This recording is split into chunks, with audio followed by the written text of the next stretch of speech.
வணக்கம்.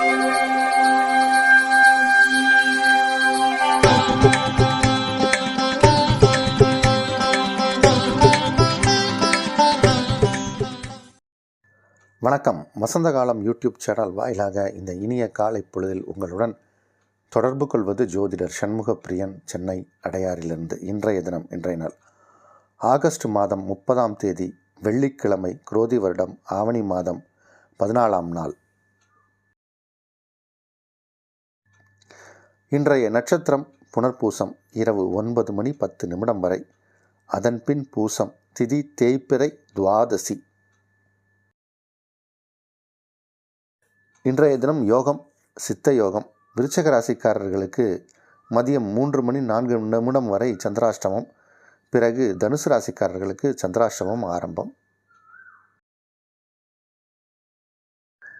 நாளைய விசேஷம். நாளைய தினம் சனி பிரதோஷம்.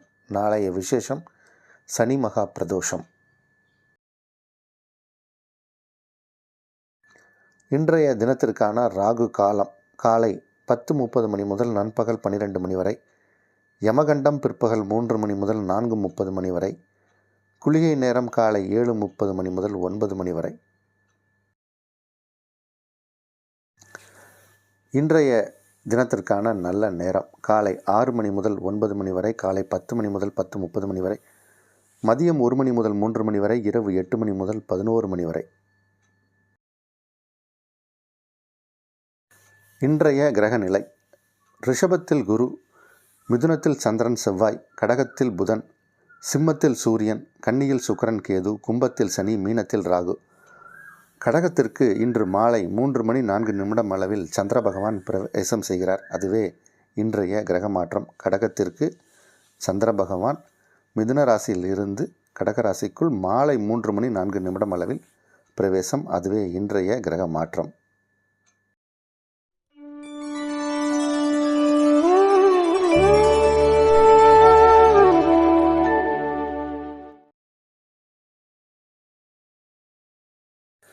மேஷராசிக்காரர்களுக்கு சந்திர பகவான் 3ஆம் இடம் மற்றும் 4ஆம் இடத்தில் உழவக்கூடிய ஒரு அற்புதமான நிலை. 3ஆம் இடத்தில் இருக்கும்போது நிறைய நல்ல செய்திகள் வந்து சேரும். ஒரு பயணம் ஏற்படும். பயணத்தால் நன்மையும் ஏற்படும். 4ஆம் இடம் சென்ற பிறகு சந்திரன் அங்கே சொட்சத்திரமாக பலம் பெறுகிறார். அதனால் சுகஸ்தானம் வலுப்பெறும்போது உங்களுடைய தாய் வழி உறவுகள், அவர்களால் நன்மையும் ஏற்படும். சமுதாயத்தில் உங்களுக்கு ஒரு நற்பேறு கிடைக்கும். உங்களுடைய செயல் திறன் வெளிப்படும். கல்வி பயிலும் மாணவ மாணவிகளுக்கும் இது யோகமான நாள். கல்வி பயிற்றுவிக்கும் ஆசிரியர்களுக்கும் இது ஒரு யோகமான நாள். ஆசிரியர்களுக்கு இது ஒரு சிறப்பான எதிர்காலத்தை கொடுக்கக்கூடிய ஒரு நேரம், நாளும் சொல்லலாம். ஏன்னா வாக்குஸ்தானத்தில் குரு அமர்ந்திருக்கார். அதனால் நிறைய உங்களுடைய பேச்சு திறமை வெளிப்படும். உங்கள் பேச்சை கேட்கறதுக்கு பல பேர் கூடக்கூடிய நேரம் இது. கூட்டமாக உங்களிடம் மக்கள் வந்து செல்ல போகிற நேரம் வந்தாச்சு. உங்கள் கை ஓங்க போகிற நேரம் வந்தாச்சு. இந்த நேரம் நல்ல நேரம். ரிஷப ராசிக்காரர்களுக்கு ராசிக்கு 2ஆம் இடத்தில் சந்திரன் செவ்வாய். சந்திரன் பகவான் இன்று 3 அளவில் 3ஆம் இடத்திற்கு செல்கிறார். 3ஆம் இடம் சென்ற பிறகு உங்களுடைய சகோதர சகோதரிகளால் ஆதாயம் கிடைக்கும். உங்கள் ராசி அதிபதி தொடர்ந்து 5ஆம் இடத்தில் இருக்காங்க. அதனால் உங்களுக்கு பதவி உயர்வு இப்போ உண்டு. சம்பள உயர்வு உண்டு. ஊதிய உயர்வு உண்டு. விருப்பமான நம்ம இடத்திற்கு இடம் மாற்றமும் சில பேருக்கு கிடைக்கும். சில நல்ல விஷயங்கள்லாம் குடும்பத்தில் நடக்கும்.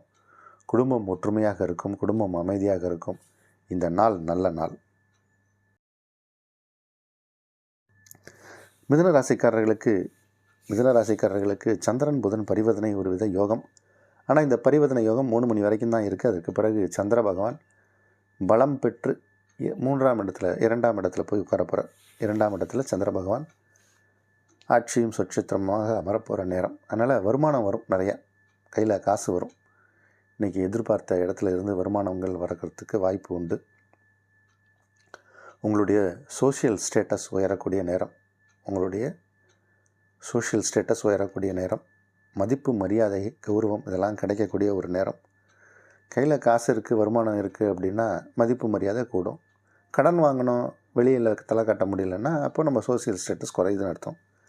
ஆனால் செவ்வாய் ராசிக்குள்ளே இருக்கும்போது அந்த மாதிரி ஒரு சந்தர்ப்ப சூழ்நிலையும் ஏற்படலாம். அதனால் கடன் வாங்கும் எண்ணத்தை கொஞ்சம் விட்டுறணும். ஏன்னா செவ்வாய் ராசிக்குள்ளே இருக்கிற வரைக்கும் கடன் உபாதை வரலாம், இல்லைன்னா உடல் உபாதை வரலாம். அதில் மட்டும் கொஞ்சம் கவனமாக இருப்பது சிறப்பு. கடகராசிக்காரர்களுக்கு புதன் சந்திரன் பரிவர்த்தனை பெற்றிருப்பது ஒரு வித சிறப்பு. ஆனாலும் ராசி அதிபதி சந்திரன் 12ஆம் இடத்துல இருக்கிறத விட ராசிக்குள்ளே வந்தால் அது ஒரு நல்ல விஷயம். அப்போ இன்றைக்கி 3 மணிக்கு அந்த நிகழ்வு நடக்குது. மதியம் 3 மணி அளவில் சந்திர பகவான் உங்கள் ராசிக்குள்ளே வரார். அதனால் இது ஒரு நல்ல விஷயம் அப்படின்னு தான் சொல்லணும். 2ஆம் அதிபதி 2ஆம் இடத்துலேயே இருக்கிறதுனால அதுவும் ஒரு நல்ல விஷயம். ஆனால் இந்த 2ஆம் அதிபதி சூரியனுக்கு சனி பகவானின் பார்வை கிடைக்கிறதுனால கொஞ்சம் வருமானம் வர்றதில் உங்களுக்கு கொஞ்சம் சிக்கல்கள் ஏற்படலாம். உங்களுடைய வார்த்தையிலையும் கொஞ்சம் கவனமாக பேசணும். யாரையும் காயப்படுத்துகிற மாதிரி பேசிடக்கூடாது. அதனால் அதில் கொஞ்சம் கவனமாக இருப்பதும் நல்லது. இருந்தாலும் இன்றைக்கி வருமானம் வரும், செலவுகள் குறையும். யோகமான நாள்.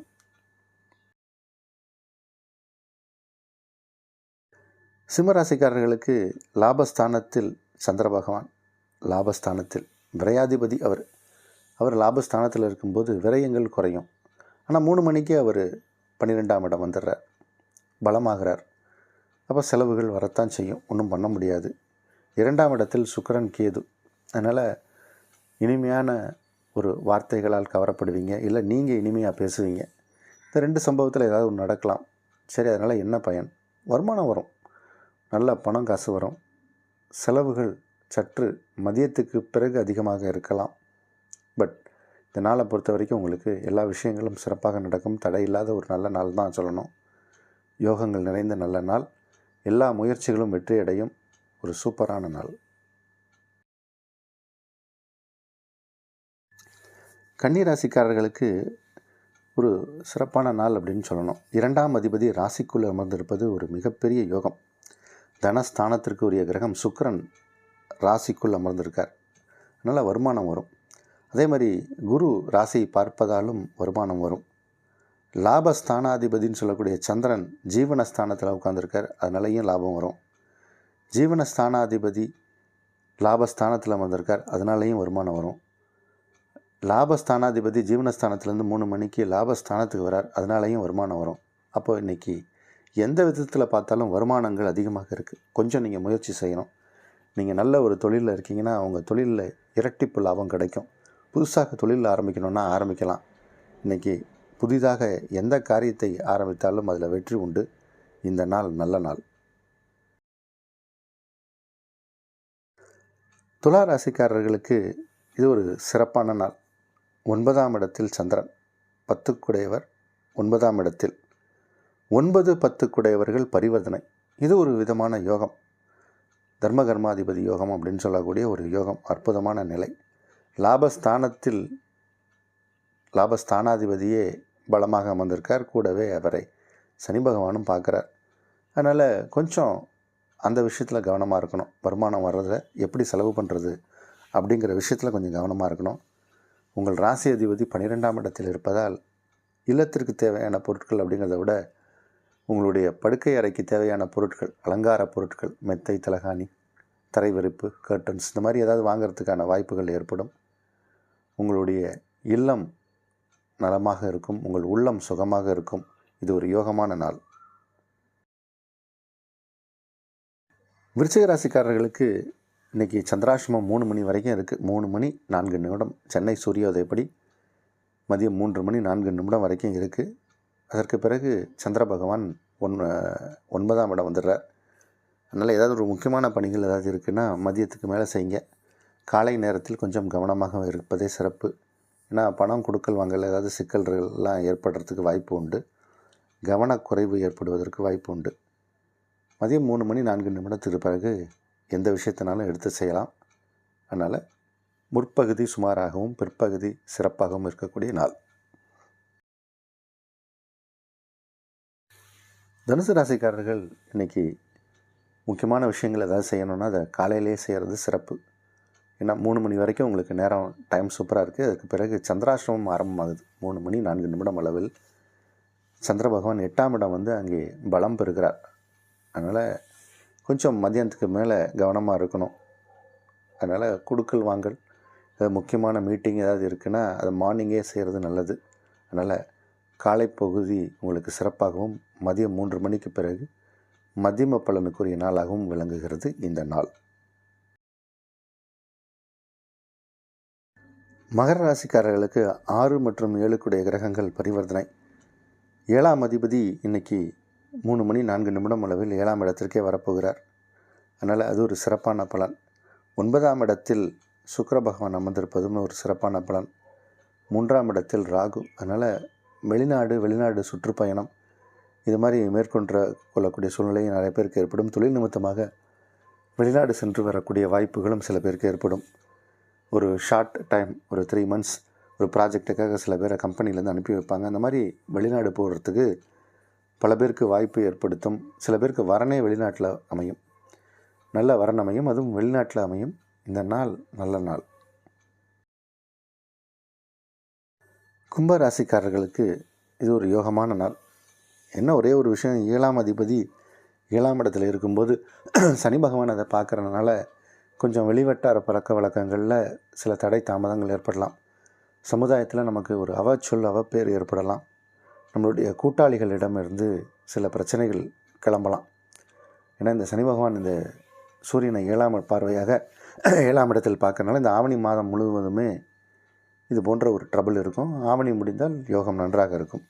ஆனால் இன்றைக்கி நாளை பொறுத்த வரைக்கும் சிறப்பாக இருக்குது. 5ஆம் இடத்தில் சந்திரன், 6ஆம் இடத்தில் புதன், 5, 6 கிரகங்கள் பரிவர்த்தனை.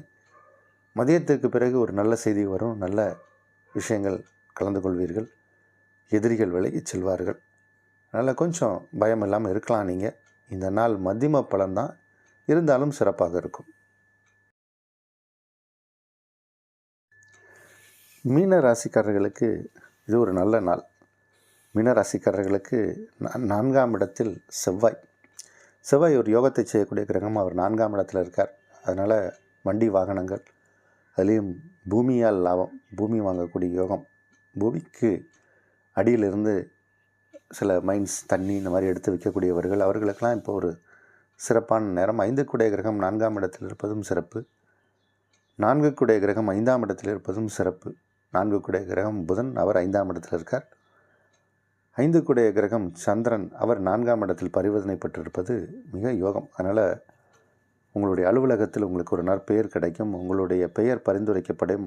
இந்த மாதிரி பதவி உயர்வு இந்த மாதிரியான விஷயத்துக்காக இன்றைக்கி மத்தியானம் 3 மணி 4 நிமிடம் அளவில் சந்திர பகவான் 5ஆம் இடமே சென்று அங்கே சுட்சேத்திரம் பெறுகிறார். அதனால் திருமணமாகி குழந்தை இல்லைன்னு சொல்லிகிட்டு இருக்கிறவங்களுக்கெல்லாம் குழந்தை பேர் கிடைக்கக்கூடிய நேரம் வந்தாச்சு. இப்போது நல்ல சத்புத்திர சந்தான பாக்கியம் ஏற்பட்டிருக்கு. இப்போது நிறையா பேருக்கு இப்போ 2வது குழந்தை கூட பிறக்கிறதுக்கு வாய்ப்பு உண்டு. திருமணமாகி 10 வருஷம் ஆனாலும் இப்போ 2வது குழந்தை பெறுவதற்கு வாய்ப்பு உண்டு. இந்த நாள் நல்ல நாள்.